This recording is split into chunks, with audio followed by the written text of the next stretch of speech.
Insurgent was my favorite book out of the Divergent series, and I didn't know what to expect going into the movie. What did I think? Well, what exactly is the halfway point between pleasantly surprised and seething with murderous intent?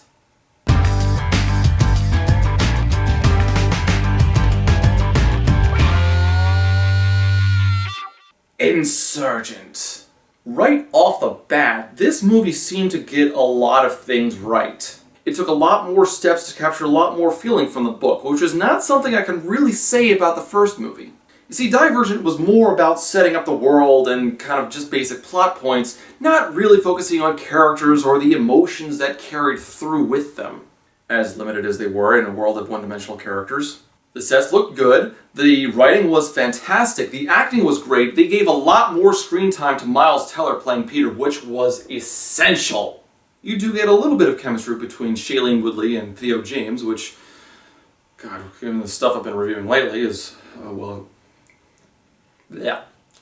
Theo James continues his somewhat wooden but still fun in the fight scenes for, and Shailene Woodley returns as Triss, though sporting somewhat shorter hair, but she pulls it off. Early on you can tell they're doing a lot more to drive more at the emotion of the story rather than just the mindless fight scenes and setups that we had in the first movie. Eric, Janine, and Peter of course come back as completely detestable douchebags, and you can't wait to see them get their asses kicked, and really that's what the movie does so well. And for about the first 20 minutes or so, the movie's actually really enjoyable.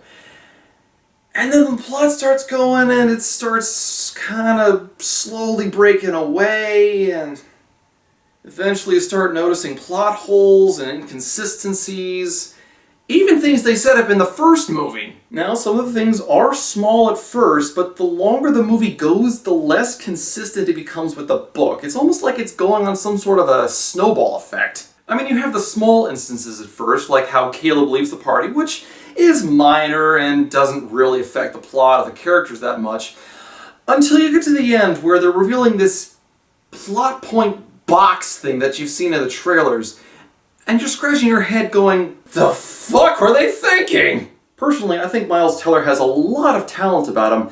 It's just in the first movie, they did nothing to show it off. I mean, hell, the first time I saw the movie, I wasn't sure if they even gave his character's name until like the last 10 minutes of the film. Some of these snowballing separations from the book eventually become so bad they create massive plot holes, not just within the book series, but within the movie series with established canon. One of the most annoying character types for me is the overly proud, overly arrogant son of a bitch. And you have Eric, Janine, and Peter all filling that role very well. So that was largely what kept me going through the whole thing. That and seeing Peter actually become a character. Oh, I loved and hated him in the book so much. So annoying. But a book being able to invoke that kind of emotion is a mark of real talent, and that's largely why I love the series so much. So when I see the movie try to take a few things out and try to shorten the plot and try to rewrite a few things to make it fit within the movie's time frame, well, there's only so much I'm willing to work with. I'm honestly not sure where they're going to take some of these differences, because they are going to have plot inconsistencies in the third movie. But I'll save all of that for a second video.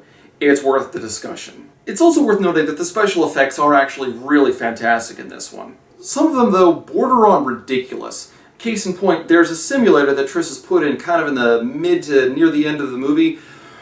But the simulator isn't like a chair like it was in the first movie. It's a bunch of tendrils that come out of the ceiling, hook into her skin, and then levitate her off the ground.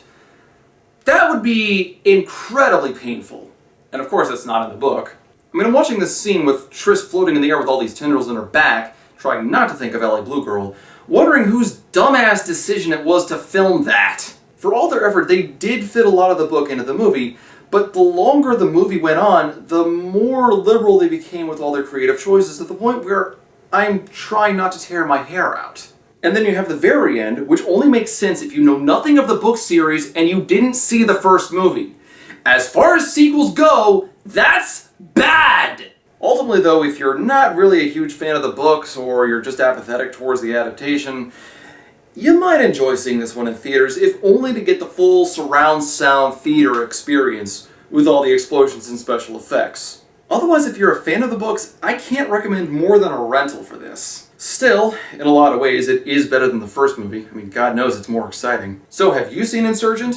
What did you think about it? How badly do you think the ending of the second movie will screw up the beginning of the third? Whatever you think, comment below and tell me about it. And of course, I'm going to have to spend the next couple of years dreading what they're going to do with Allegiant, which of course they're splitting into 2 movies. Not so they can tell more story or give more character depth, but because it's trendy and they want to make more money. Fuck Hollywood!